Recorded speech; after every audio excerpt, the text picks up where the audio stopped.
Welcome to, dear listeners. I'm your guide through tales of intrigue and deduction. Tonight, we embark on a journey into the shadowy world of Agatha Christie with a brand new Hercule Poirot mystery crafted just for you. Death at the Pile Gate Ramparts.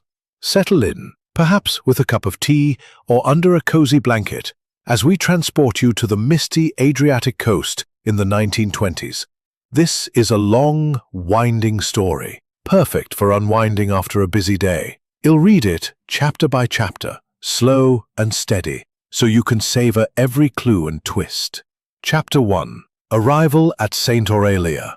The spring of 1925. Imagine it with me, dear listener.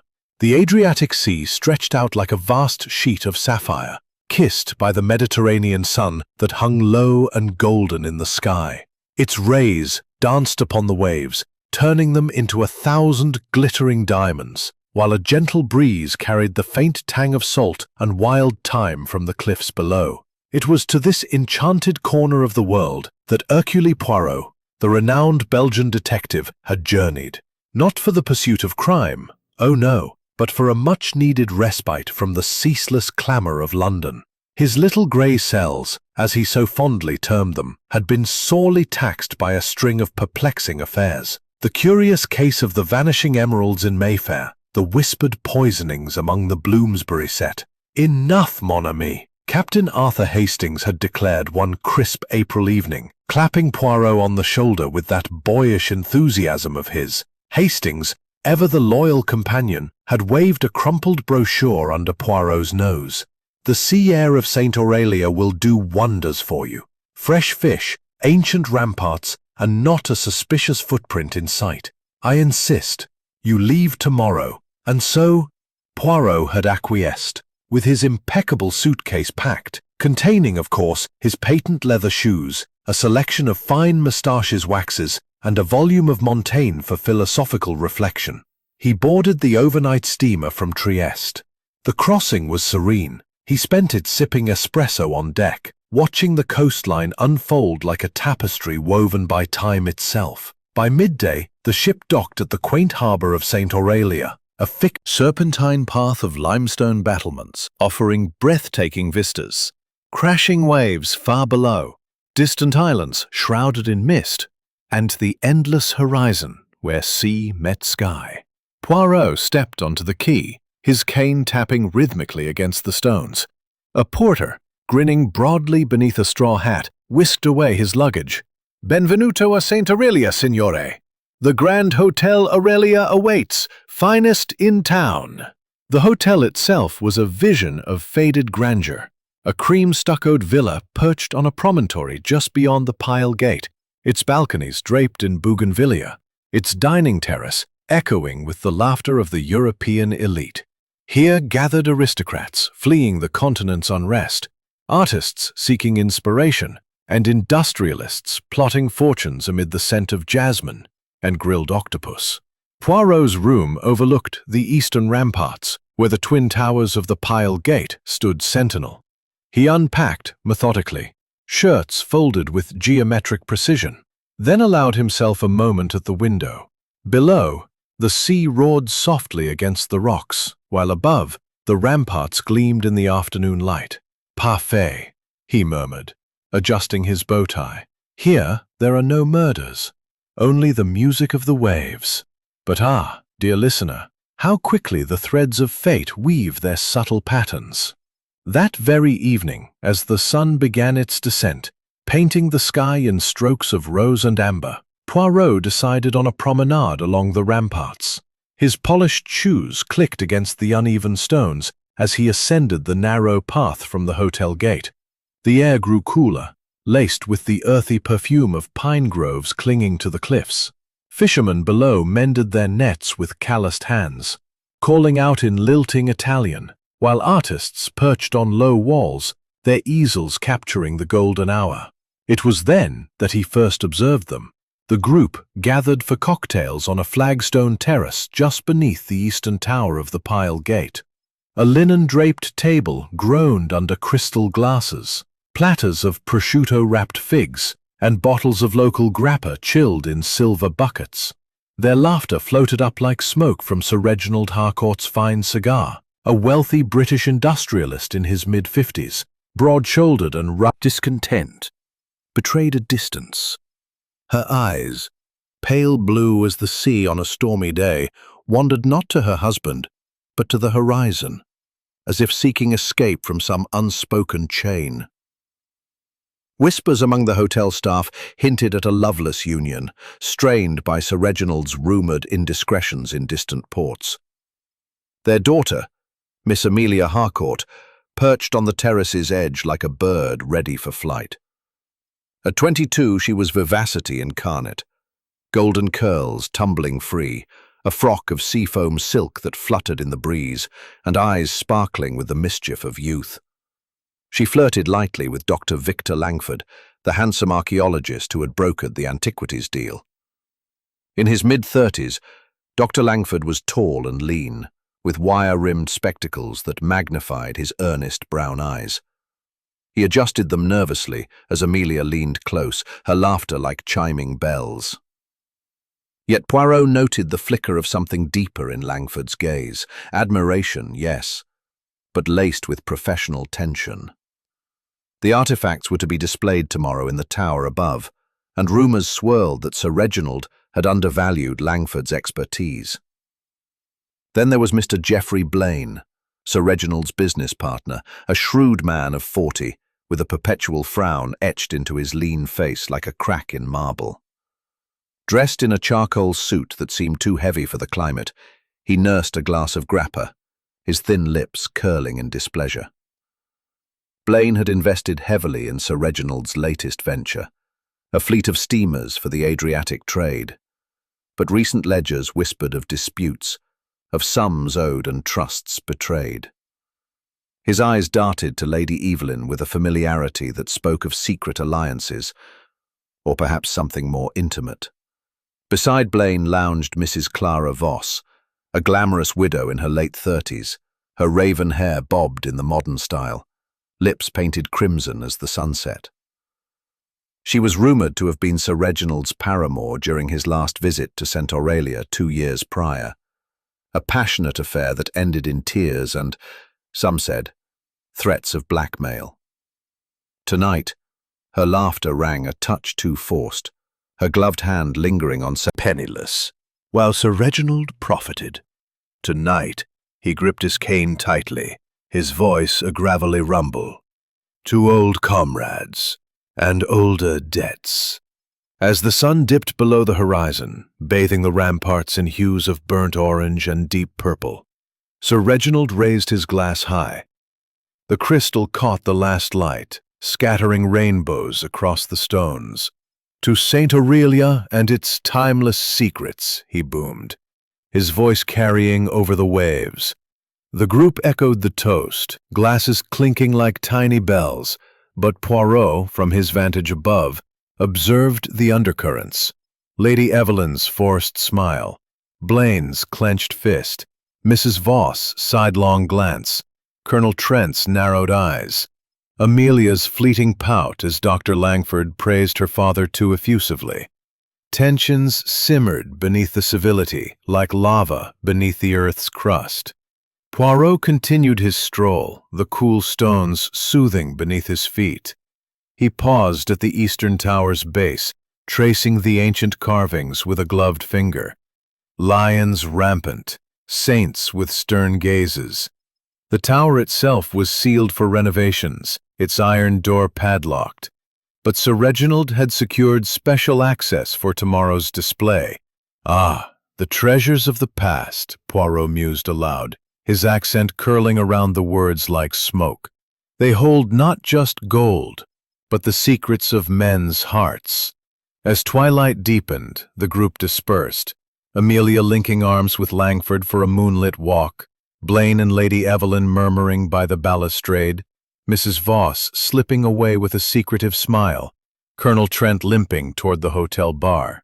Sir Reginald lingered, lighting another cigar, his silhouette stark against the fading sky. Poirot retired to his room, the window flung wide to the night's symphony, waves sighing against the rocks, distant bells tolling vespers, the faint strains of a mandolin from the harbor. He sipped tisane from a porcelain cup, reflecting in his journal. This town charms, yes, but charm masks much. The Harcourts, they are a family of silences, heavy with unspoken words. The archaeologists, so nervous, the partner so bitter, the widow so calculated, of San Marco, pealed their gentle vespers. 6 clear tolls echoing off the stone towers of the Pile Gate, like a shepherd calling lost souls home. Hercule Poirot awoke in his sunlit room at the Grand Hotel Aurelia, the fog pressing against his balcony like curious fingers. He stretched with precision, his silk pajamas rustling, and rang for breakfast. Fresh cornetti dusted with sugar, a pot of strong café au lait steaming in a silver service, and a single ripe fig sliced just so. Sipping slowly at his window, Poirot surveyed the scene below. The ramparts emerged ghostly through the mist, their limestone paths slick with dew. Fishermen poled their boats into the harbor, their lanterns bobbing like fireflies, while the eastern tower of the Pile Gate stood sentinel, a cylindrical bastion of weathered gray stone, some 30 feet high, its narrow spiral staircase the only way in or out. The tower had been sealed for months, its iron door padlocked against vandals, awaiting renovations to preserve its medieval murals. But Sir Reginald Harcourt, with his influence and antiquarian zeal, had obtained special permission to unlock it temporarily.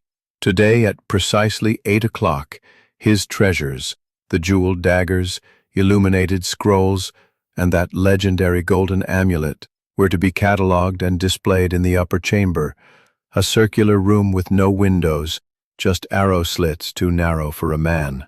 Parfait for digestion, Poirot murmured, dabbing his mustache with a napkin. And then, a constitutional to clear the little gray cells. He donned his straw boater, adjusted his cane, and descended the hotel steps, the fog wrapping him like a cashmere shawl. The air tasted of salt and wet stone, cool against his cheeks. As he approached the Pile Gate's eastern archway, his shoes clicked rhythmically on the cobbles, click-clack, click-clack, until a sudden murmur halted him. Voices, raised in agitation, drifted from the tower base.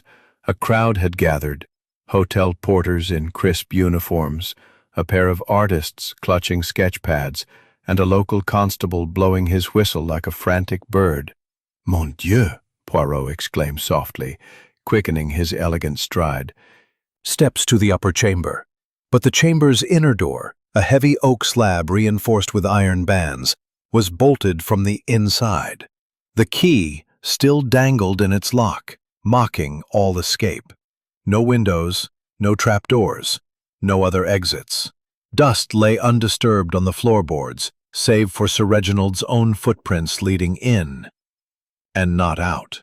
At that moment, a burly figure pushed through the crowd. Inspector Giovanni Rossi, chief of St. Aurelius' tiny constabulary. In his late 40s, Rossi was a mountain of a man, 6'4", with a mustache that rivaled Poirot's in splendor, bushy and waxed to points like a Renaissance general. His uniform strained at the buttons, and his face flushed beet red under a peaked cap. "Signor Poirot, nome di Dio, we have heard of you from the papers, the London cases. This is most unfortunate, a tragedy for our little town." He mopped his brow with a vast handkerchief, gesturing wildly. "Sir Reginald! He entered alone at first light, you see, 5 o'clock, by his valet's watch. The valet, Pietro, locked the outer door behind him with the padlock. No one approached. Pietro swears it on his mother's grave. He returned at 7 to assist with cataloguing, but the outer padlock held firm. Then, crash! The body tumbled down as we forced the inner bolt." "Impossible!"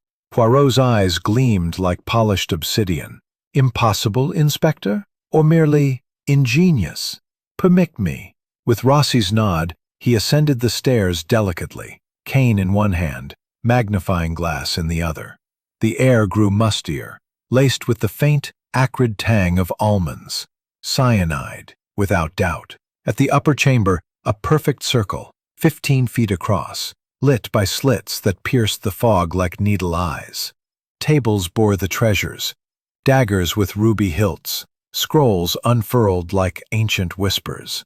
Sir Reginald's ledger lay open, his bold script noting, "Amulet, priceless, test tomorrow, no poison vial, no weapon, dust, pristine, except his tracks." Poirot knelt, inhaling deeply. The scent clings to the amulet's chain. Ingested, perhaps? But how? In solitude. Descending, Poirot flashing. Motive clear. Years of humiliation, now freedom stained with blood.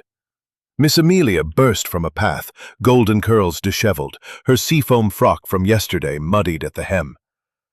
"Papa, who would?" She sobbed into Dr. Langford's shoulder, but Poirot noted her trembling glance at the tower. Whispers later revealed her secret. Sir Reginald had forbidden her engagement to a penniless local artist, Matteo, threatening disinheritance. "He controlled everything," she whispered later. "Now, am free?" A red herring stirred. Had her flirtation with Langford been a ploy? Dr. Victor Langford supported Amelia, his spectacles fogged, face ashen. "This is monstrous. The amulet, I authenticated it myself, but Sir Reginald planned to sell it as genuine, though I suspected forgery. We quarreled yesterday. He threatened my career, sabotaged my reputation at the British Museum." His hands shook. Motive? Professional ruin. A discovery plagiarized by Sir Reginald years ago in Egypt. Mr. Geoffrey Blaine stormed up, charcoal suit rumpled, perpetual frown now a scowl. "Damn it all! He owed me £200,000 from that Adriatic venture. Steamers sunk in a storm. His fault. I could throttle him myself." His alibi? A solitary walk in the fog. But Poirot caught his glance at Lady Evelyn. Partners in more than business? Mrs. Clara Voss glided in, crimson lips stark against her pallor, silk scarf fluttering like a banner of guilt. "My poor Reggie. Our affair ended amicably, but he promised silence. Blackmail? Never, though those letters." She dabbed theatrical tears, but her eyes darted to the amulet. Had she poisoned it during their last tryst? Last, Colonel Marcus Trent limped forward, cane thudding like judgment, medals clinking. "Betrayed again, from the trenches to this. He cheated me on those Ottoman artifacts, left me penniless after the war. I confronted him last night." His gravelly voice cracked. Motive? Revenge for a lifetime's grudge. Alibis tumbled out, shaky as the mist. All at the villa, a short 5-minute walk away, but the fog hid movements. Trembling hands. Her velvet dressing gown exchanged for a somber black crepe afternoon dress. Her pearls clicked softly against the pot, a nervous metronome. "Tea, Monsieur Poirot? It steadies the nerves." Her pale blue eyes, rimmed red from tears, met his with a flicker of desperation, or was it calculation? Poirot settled into a high-backed armchair of carved walnut, his cane across his knees, magnifying glass at the ready. The 5 suspects formed a semicircle, Amelia fidgeting with a lace handkerchief, Dr. Langford polishing his spectacles, Mr. Blaine scowling at his untouched cup, Mrs. Voss reclining dramatically on a chaise with her silk scarf draped artfully, Colonel Trent gripping his cane like a sabre. Inspector Rossi hovered by the mantel, notebook in hand. "Madame, messieurs," Poirot began, his voice a velvet rumble, twirling his moustache once with precision. "We face a puzzle most exquisite. Sir Reginald died in a chamber locked from within, bolted, key in place. No exits save the stairs down which his body fell. Murder by cyanide, ingested. Murder by cyanide, ingested between 6 and 7 this morning. The golden amulet in his hand, a clue or a curse from Ottoman tombs? He paused, eyes sweeping the room like searchlights. We begin. One by one, your stories. Truth is the lantern, lies the shadows. First, Lady Evelyn. She sank onto the settee, fingers twisting her pearls. Reginald and I, 25 years. He built his empire on the seas, but at home he was a stranger, always away, always with them. Her voice cracked, a hint of venom. Port women, widows like Clara. Last night we argued on the terrace. He laughed at my tears. Inheritance? Yes. The estate, the ships, all mine now. But motive? I was in my room till 8, reading Proust. The maid saw me. Poirot nodded, but noted her glance at Blaine, too lingering. A loveless marriage, resentment deep as the Adriatic. Motive, freedom, and perhaps a partner's aid. Miss Amelia next, her golden curls trembling as she leaned forward. Papa his cup down, grappa spilling. That bastard owed me 200,000. Adriatic steamers. His navigation error sank 3 ships, my fortune with them. Last night he smirked. Pay yourself, Geoffrey. I walked the cliffs alone till 8, fog for company. His eyes bored into Lady Evelyn, a secret pact unspoken. Motive? Financial ruin, and an alliance blooming. Mrs. Clara Voss uncoiled like a serpent, crimson lips curving. Reggie and I, passionate, 2 years past. Ended amicably, but I hold letters, proof from my memoirs, darling. Blackmail? Perish the thought. I breakfasted in bed till 7:40. My maid swears. She toyed with her silk scarf, whispering against her throat. Motive? Jilted lover. Vengeful exposure. Colonel Marcus Trent last, medals glinting as he leaned on his cane. The war, trenches at Gallipoli, 16. Reginald and I smuggled Ottoman gold to fund the regiment. He double-crossed me, kept it all, left me penniless, limping home. Last night I demanded my share. He laughed. Alibi? Polishing medals in the villa library till 8. His gravelly voice hardened. Motive? Betrayal's bitter fruit, decades deep. Poirot rose, pacing with measured steps. Excellent. Now, let us summarize the alibis. Clarity is the detective's friend. He gestured to Rossi, who scribbled a table on foolscap, reading it aloud as Poirot projected. Shaky as St. Aurelia's ancient stones, Poirot observed. The fog conceals all. But wait, discrepancies. From his pocket, he produced evidence bags. First, a plaster cast of the tower's dust footprint, smaller than Sir Reginald's shoe, matching a lady's dainty heel. Gasps rippled. Second, a scrap of silk caught on the spiral stair's iron rail, delicate blue, like Mrs. Voss' scarf. She paled. Mine? Stolen last week. Third, Inspector Rossi's find. An empty glass vial in the villa gardens, reeking of bitter almonds.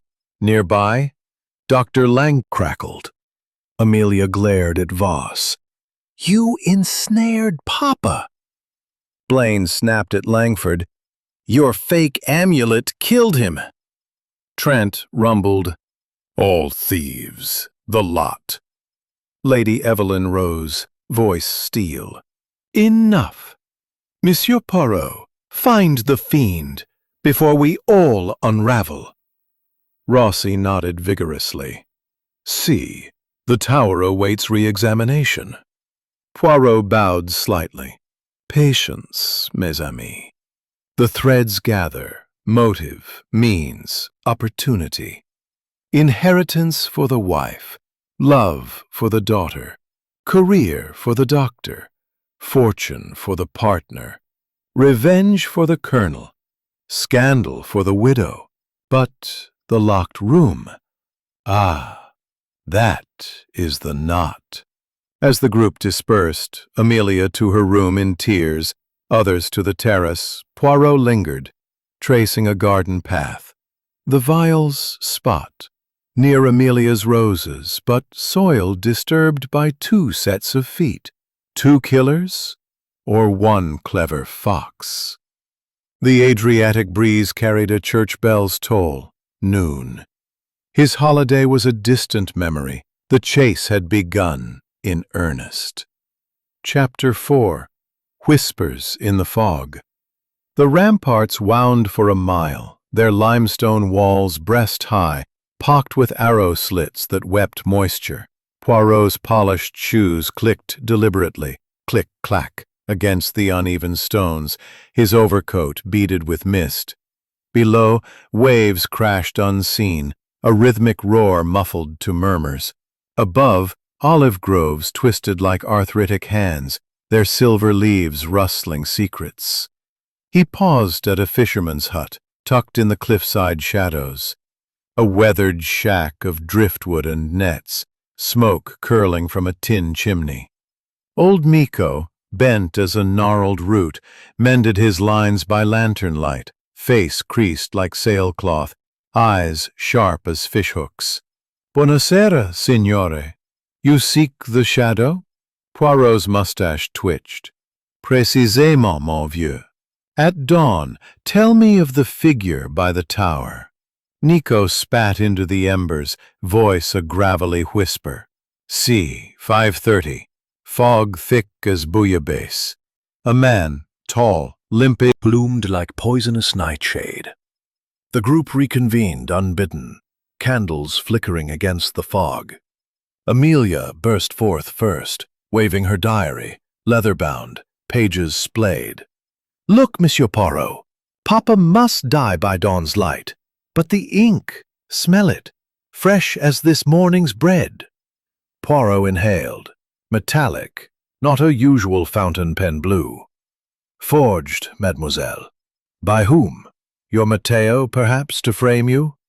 She flushed crimson. "Never. But I found this in my room."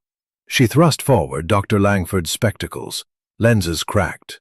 "Stolen from his pocket last night, during our walk." Dr. Langford snatched them, face thunderous. "Impossible! I lost them near the vial. Roses hid them. Someone plants to ruin me."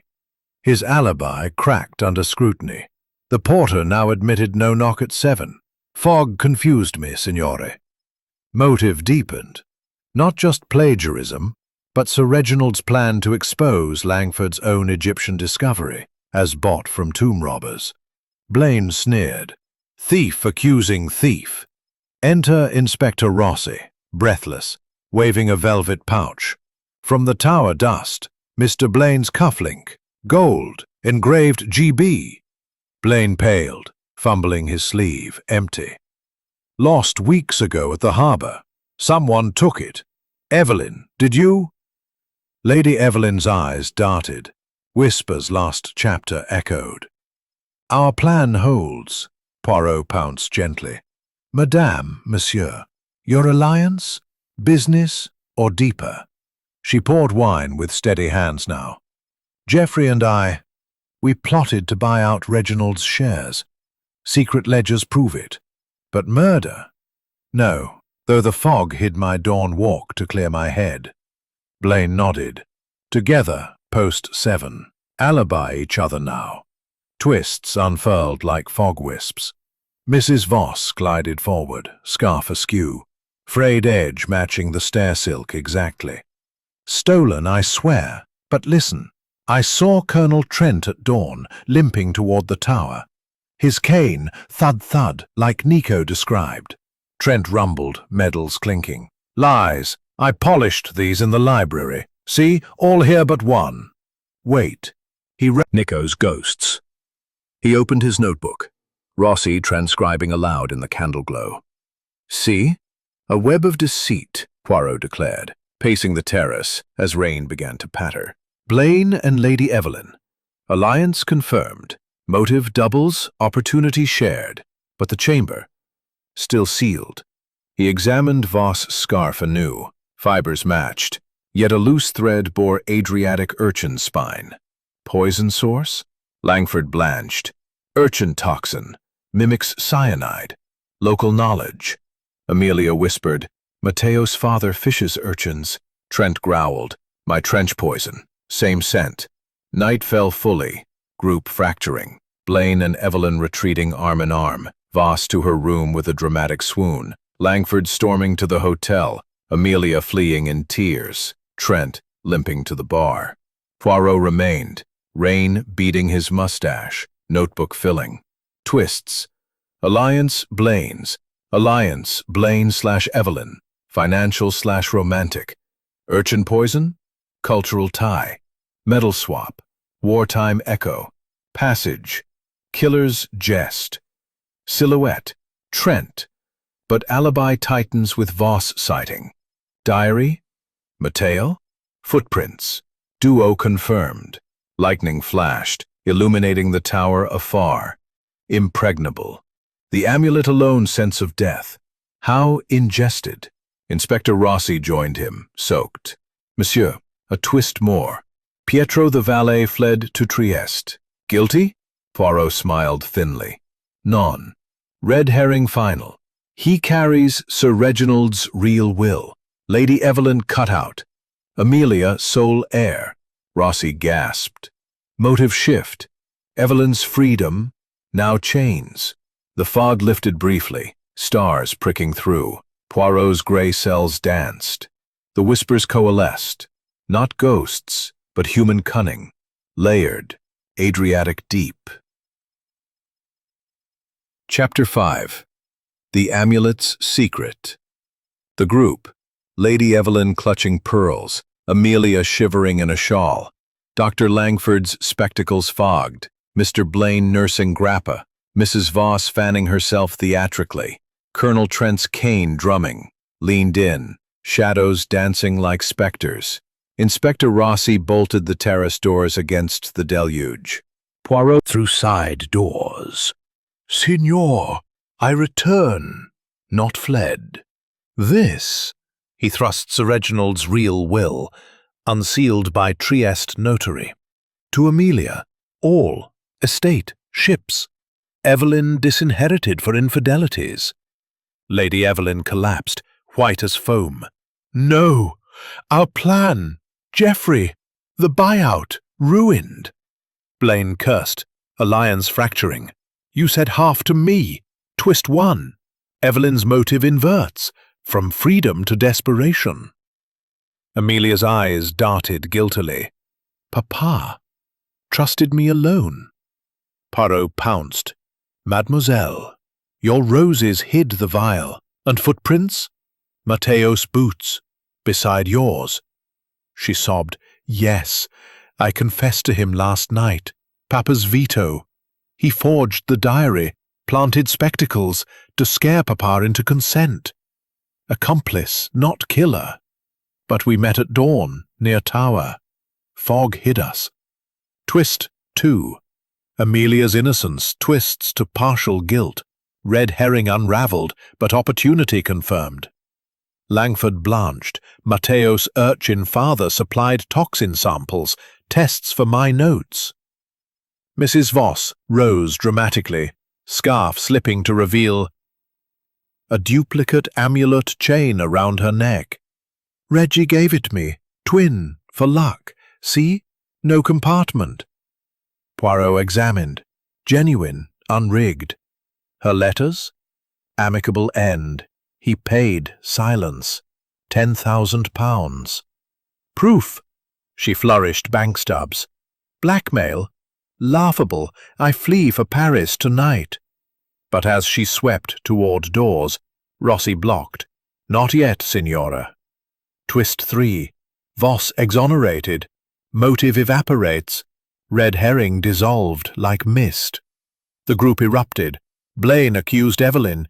You stole my cufflink, framed me. Trent rumbled. Your steamers. I sank one myself, 22. Revenge early. Chaos reigned. Amelia bolted for her room.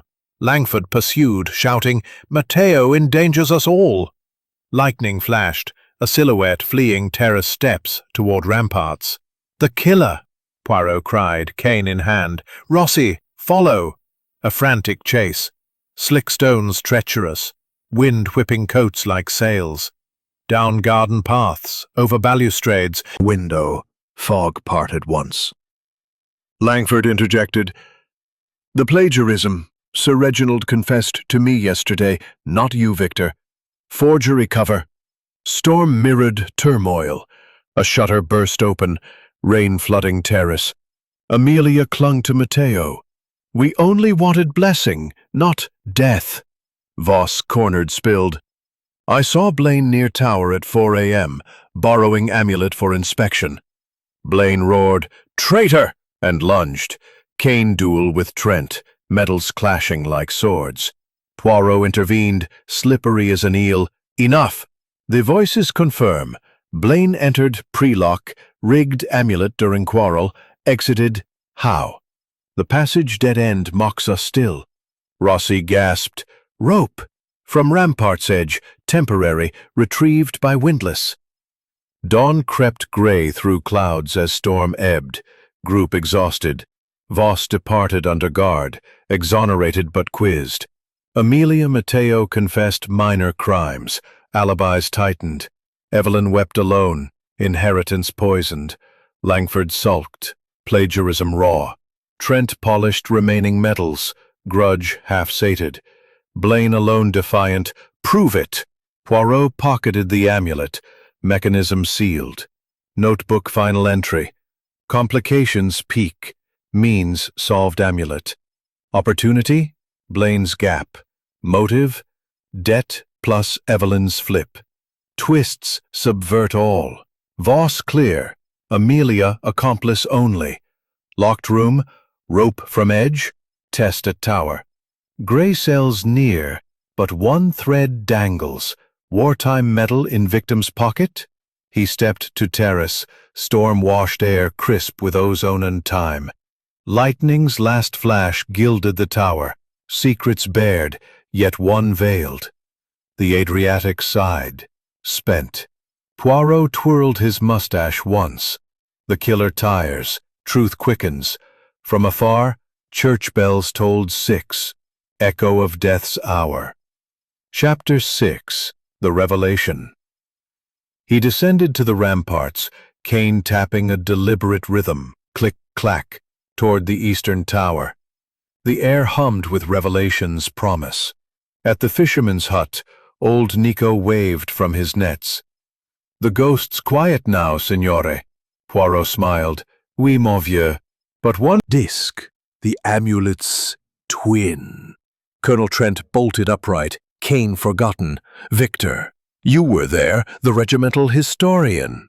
Smuggled artifacts with us, Ottoman tombs raided for gold. Reginald double-crossed me, but you forged manifests, pocketed the amulet." Langford's spectacles slipped, face draining to ash. "Lies! I documented only—" Poirot interrupted gently. "No. Echo 2, your plagiarism began there. Sir Reginald claimed your tomb discovery as his 22 Egypt exhibit. But Gallipoli, you found the amulet pair. One genuine, sold clean. One rigged as fake, to test poison traps for your research. Yesterday he confessed, 'Victor, expose the fake or I reveal your tomb robbing.' Motive, total ruin." The room hushed as Poirot wove the past alive, voice slow as memory's tide. Imagine 1916. Trenches choked with mud, shells screaming like banshees. Young Langford, idealistic Oxford boy, joins as digger, uncovers the amulet in an Ottoman officer's grave. "Fortune to faithful," it reads. Reginald, brash captain, seizes it. "Ours for the regiment." Trent limps beside, wounded early. They smuggle 3. 2 sold in Trieste, funding escape. Amulet pair kept.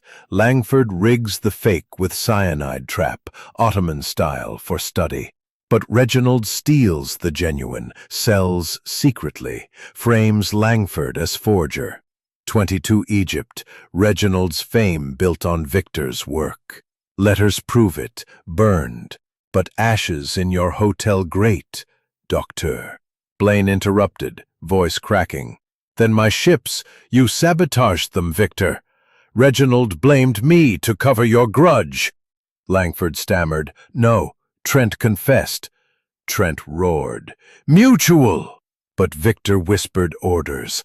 I was his pawn. Amelia wept. Matteo saw you at 4 a.m., borrowing the amulet. Voss, returning from guard, nodded. I saw too, from my window. Evelyn whispered, The will, you knew, altered it in Trieste via Pietro. Echo 3, all red herrings lead to Langford. Diary forgery via Matteo paid. Haunt me. Reginald stole my life. Tomb, fame, amulet. Revenge. Perfect locked room. But how? You knew? Poirot bowed. The urchin's spine on silk. Your notes reference Ottoman traps exactly. Metal in Reginald's pocket. Engraved VL inside. Your initials. Final echo. Tears streamed. I confess, all. Rossi cuffed him gently. Twists resolved.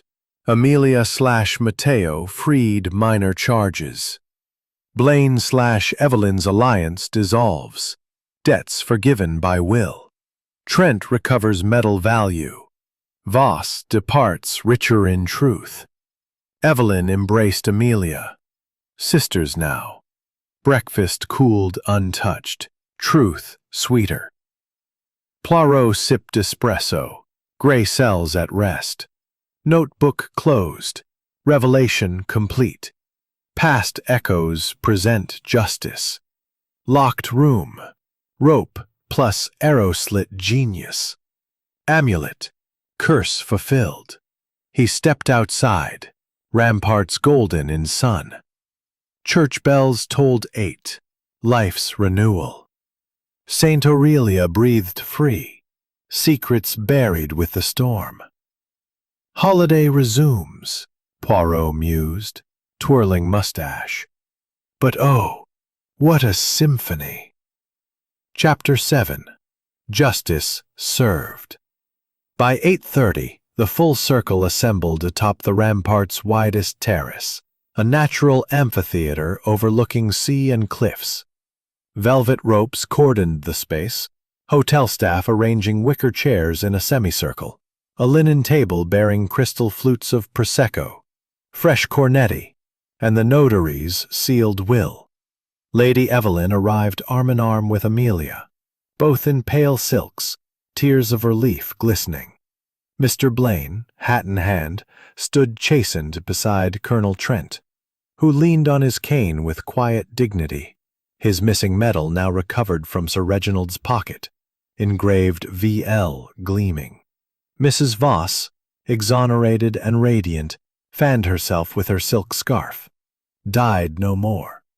Matteo, the artist, sketched the scene shyly beside Amelia. Pietro, the valet, poured drinks, redeemed. Nico, the fisherman, perched on a low wall, pipe puffing approval. Even hotel guests gathered. You scale ramparts, edge via archaeological rope and windlass, your Egyptian tool. Whisper through arrow slit. Confess plagiarism, or I expose Gallipoli robbing. He rages, clutches amulet, death. You retrieve rope, vanish into mist. Body tumbles as you descend. Third, the motive, deep as the trenches. 1916 Gallipoli. You, young historian, unearth amulet pair in Ottoman grave. Reginald steals genuine. You rig fake for study. He sells secretly. Frames you forger. 1922 Egypt. Your tomb discovery. His fame. Yesterday. He threatens exposure. Ruin total. Career, honor, Legacy. Fourth, the red herrings. Your web of genius unraveled thus. Poirot flourished his notebook. Final table projected on easel by Rossi. Every thread yours, Docteur. Paid accomplices, planted proofs. Will altered via Trieste notary bribe. Amelia puppet to pressure Reginald. Blaine's ships? You sank 22. Plagiarism cover. Voss affair? Your rumor to frame. All for Gallipoli's stolen echo. Langford rose, voice breaking. Yes, a lifetime's grudge, locked in gold. I confess, all. Rossi led him away gently. Crowd parted like Red Sea. Cheers erupted. Prosecco flowed. Poirot raised his flute. To justice, served with order and mercy. Emotional closures cascaded like sunlit waves. The notary unsealed the true will. Amelia inherited all, ships, estate, amulet now museum-bound.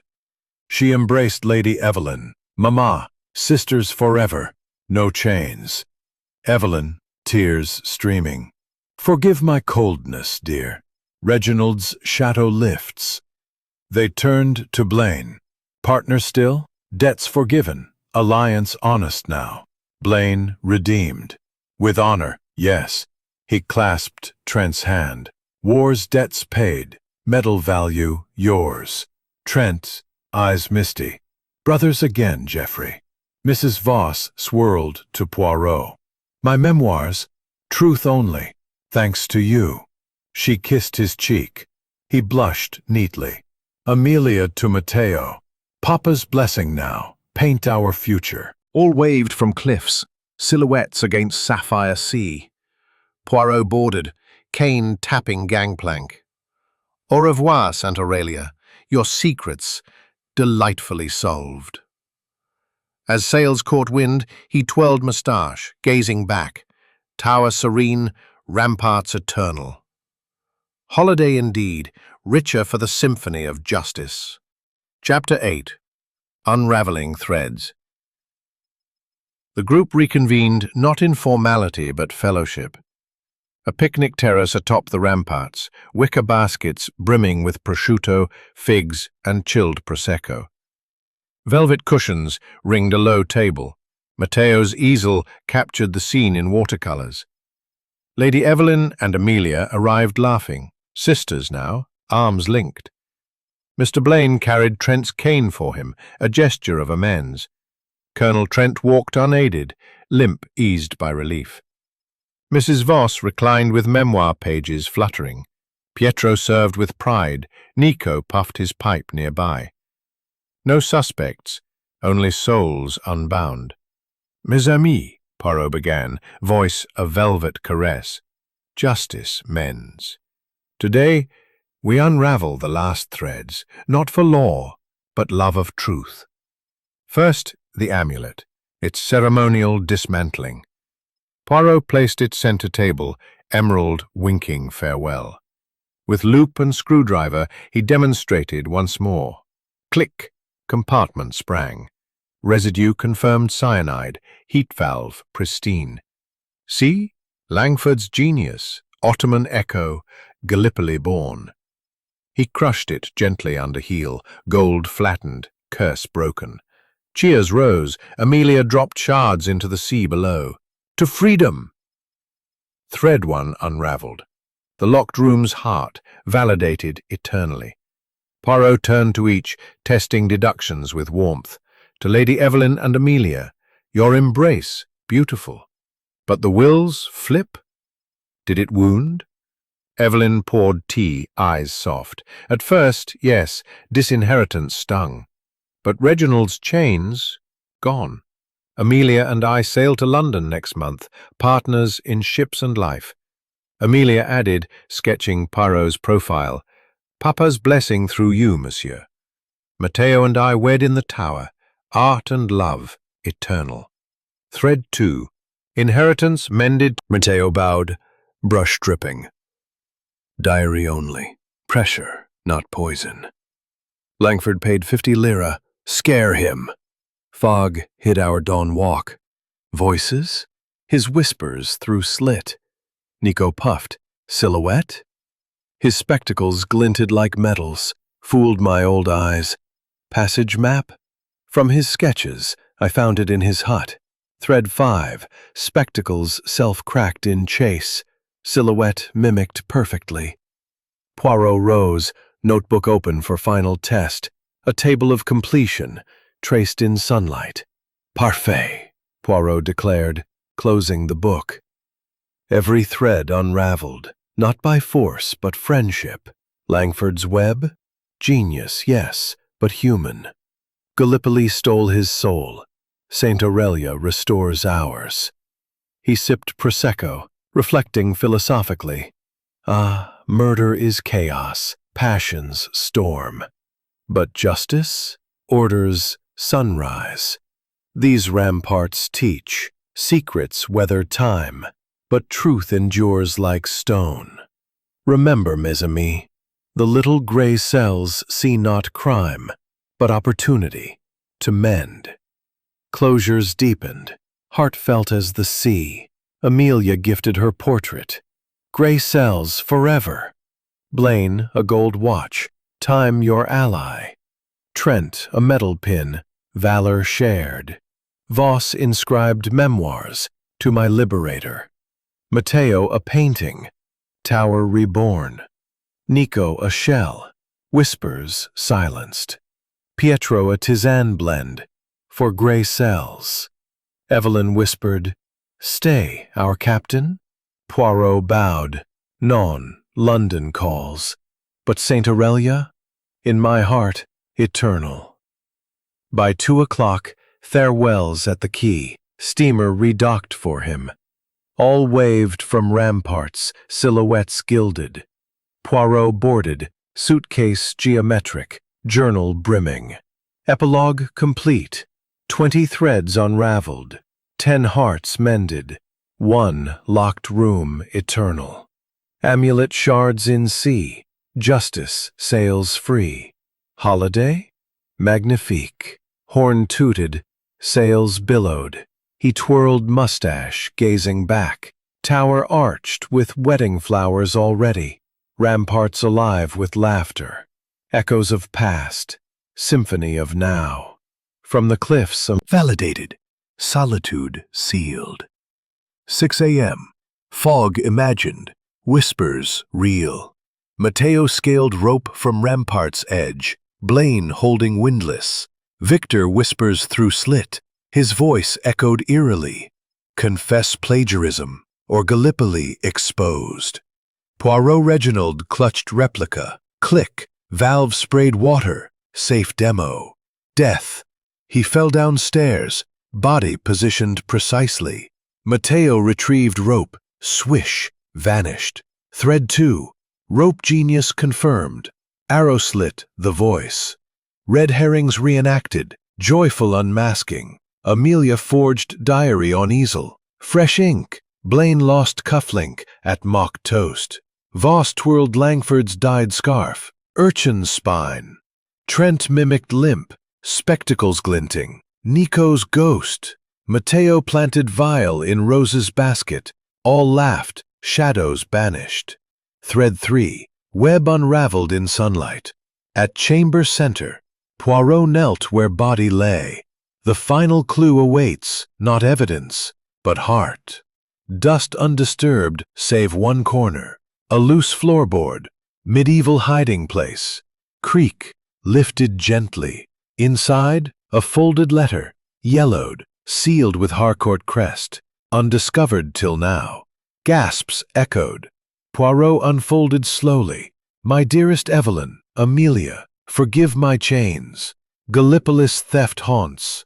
Langford's genius stolen, not mine. Will true, all to you both. Love redeems. Reginald, 1924. Tears flowed. The final clue, love's confession, tying every motive to redemption, not greed, but healing. Evelyn clutched it. He knew, loved us. Amelia, Papa's blessing eternal. Blaine, debts, his gift. Trent, Brothers True, Voss, Memoirs Complete, Matteo, Art from Ashes, Nico, Ghosts Sing Now, Pietro, My Honor Restored, Thread 4, Emotional Core, Letter Heals All Wounds, Poirot orchestrated the exhaustive timeline, final table etched on chamber wall with chalk, Rossi transcribing eternally, Parfait, Absolute, Poirot declared, cane raised like a scepter. The final clue, not metal, but mercy. Reginald's letter, Mademoiselle. The hearts. Denouement at dawn. Poirot stood central, cane scepter-like, voice a symphony finale. Mes amis, Saint Aurelia, denouement at dawn. Justice served, threads unraveled, final clue crowned. Now, a recapitulatif, every note of our symphony, logical and luminous. Listen close, let truth echo eternal. Sunbeams haloed him. Rossi unfurled the master scroll, the complete mystery charted. From arrival to this dawn, behold, parfait order. 10 chapters, 20 clues, 10 red herrings, 5 motives subverted, 1 locked room airtight. Langford's genius. 4 a.m. rig, 6 a.m. whisper, rope vanish. But Reginald's letter? The true final clue, love redeems all. He crushed final shard under heel, petals showered. Cheers thundered, bell tolled 7 times. Symphony complete. Heartfelt farewells, eternal bonds. Each gifted a dawn letter, sealed with dawn's wax. Evelyn's, captain our ships forever. Amelia's, grey cells in every painting. Blaine's, first-class passage always. Trent's, Medal of Honor, yours. Voss, forward signed in blood. Ink. Matteos, tower mural, your portrait eternal. Nikos, fish for life. Pietros, tisane recipe, grey cells immortal. Rossi's, promotion, Poirot wing, station. Poirot read aloud, tears discreetly dabbed, moustache unruffled. Mes amis, you gift not objects, but souls. Philosophical reflections, life lessons. Poirot paced terrace, sun his spotlight. Ah, dear Saint Aurelia, you teach eternal truths. 1. Murder is chaos, passions storm, Gallipolis echo. 2. Logic restores, little grey cells, orders dawn. 3. Love conquers, Reginald's letter, your bonds. 4. Holidays heal, respite became symphony. 5. Truth endures, dawn, a new symphony.